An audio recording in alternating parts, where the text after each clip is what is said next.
छोड़ खेलत रंगवा बलमुआ के संगवा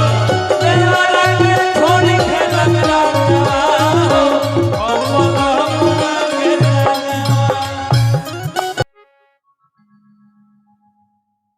पति पत्नी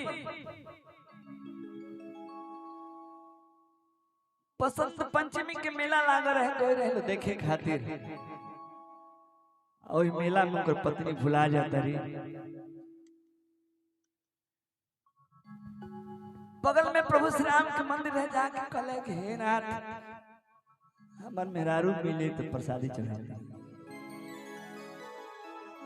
ओ जब एगो आदमी खा रखल से मूर्ख इनकर मेहरारू भुलाए रहे तो हनुमान जी खोजो चुपचाप चलिए हनुमान जी से कहिए जाए अर्ज कर हनुमान जी से जाके कहो तो जाके हनुमंत लाल से कहते रहे बजरंग बली अरे होली में मोर काम कैसे चली बजरंग बली होली में मोर काम कैसे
होलियो में लटका रहता बाबा